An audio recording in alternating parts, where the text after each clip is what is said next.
اور خاص طور پر نجومیوں کے پاس اور جادوگروں کے پاس جانے سے ہمیں منع کیا گیا ہے اور ان پر اعتقاد رکھنے سے منع کیا گیا ہے.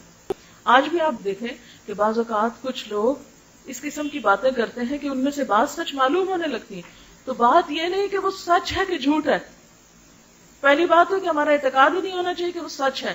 لیکن اگر اتفاق سے کوئی بات ان کے منہ سے نکلی ہوئی سچ ہو گئی یا پچھلی زندگی کی کوئی بات انہوں نے ایسی بول دی تو یہ سب ہمارے لیے آزمائش ہے.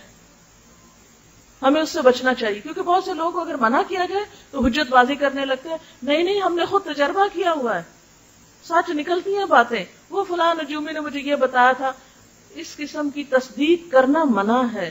ایسی باتوں کے بارے میں بس خاموشی اختیار کرنی چاہیے, تصدیق بھی نہیں کرنی چاہیے خواہ وہ سچی کیوں نہ نکل آئے. کیوں؟ اس لیے کہ ہمارے منہ سے نکلی ہوئی تصدیق دوسرے لوگوں کا ایمان خراب کر دیتی ہے. وہ بھی اٹھ کے چل پڑتے ہیں, اچھا ہم بھی پوچھ کے آئے, وہ فلانا کہہ رہا تھا اس کی بات سچ نکلتی ہے. خواہ سچ نکلی ہو پھر بھی مت بولیں. اور آج آپ دیکھیں کہ ایسی چیزوں کے عام ہونے کی اصل وجہ کیا ہے؟ لوگوں کی لا علمی اور لا علمی میں کہی ہوئی باتیں اور اس طرح کی تصدیقیں.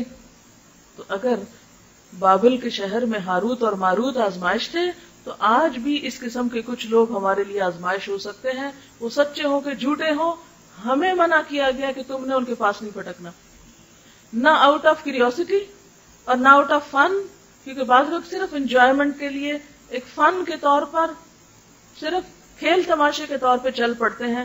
نہ کھیل تماشے کے طور پہ جانا ہے اور نہ سنجیدگی سے جانا ہے, کیونکہ بعض اوقات مذاق میں کہی ہوئی باتیں بھی انسان کے اوپر اس طرح اثر کر جاتی ہے کہ زندگی کا رخ پلٹ جاتا ہے. تو ایسی تمام چیزوں سے ہمیں بچنے کا حکم ہے. اور اس میں آپ دیکھیے کہ آپ صلی اللہ علیہ وسلم نے واضح الفاظ میں فرمایا ہے. حضرت حفصہ رضی اللہ تعالی عنہا فرماتی ہیں کہ رسول اللہ صلی اللہ علیہ وسلم نے فرمایا, جو شخص کسی کاہن یا نجومی کے پاس آیا اور اس سے کوئی بات پوچھی اور اس پر یقین کر لیا تو اس کی 40 راتوں کی نمازیں قبول نہ ہوں گی. یہ صحیح مسلم کی روایت ہے. ابو داؤد کی روایت ہے, حضرت ابو ہریرہ رضی اللہ تعالی عنہ سے روایت ہے کہ رسول اللہ صلی اللہ علیہ وسلم نے فرمایا, جو شخص کسی کاہن کے پاس آیا اور جو کچھ کاہن نے بتایا اس کی تصدیق کی, اس کو سچ مانا, تو گویا محمد صلی اللہ علیہ وسلم پر جو کچھ نازل ہوا اس سے اس نے انکار کر دیا. یعنی آپ پر اتری ہوئی تعلیمات کا گویا اس نے انکار کر دیا. کس نے؟ جو غیب کے حالات معلوم کرنے کے لیے کسی کاہن یا جادوگر کے پاس جائے.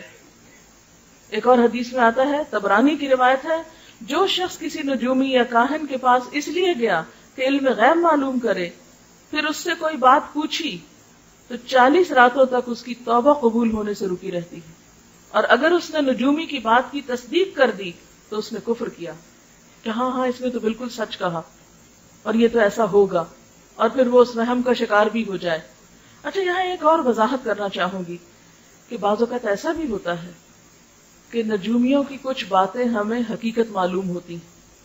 وہ جو کوئی تیر تکے چلاتے ہیں اس میں کچھ نہ کچھ باتیں بعض اوقات درست بھی نکل آتی ہیں. پھر انسان کا اعتقاد اور زیادہ ان پہ پختہ ہونے لگتا ہے.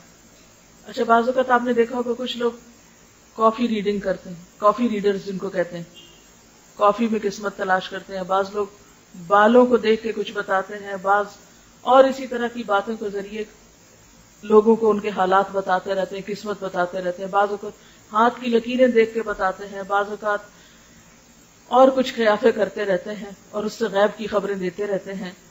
تو بات یہ ہے کہ ایسا بھی ممکن ہے کہ اللہ تعالیٰ کسی کو کوئی علم ان علوم میں سے دے دے اور وہ بندہ ہمارے لیے ایک آزمائش ہو.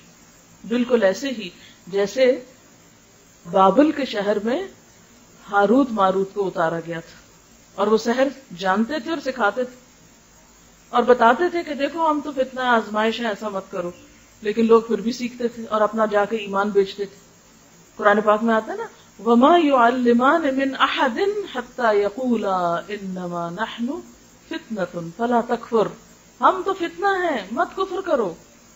لیکن لوگ ہاتھ دھو کے ایسے لوگوں کے پیچھے پڑ گئے.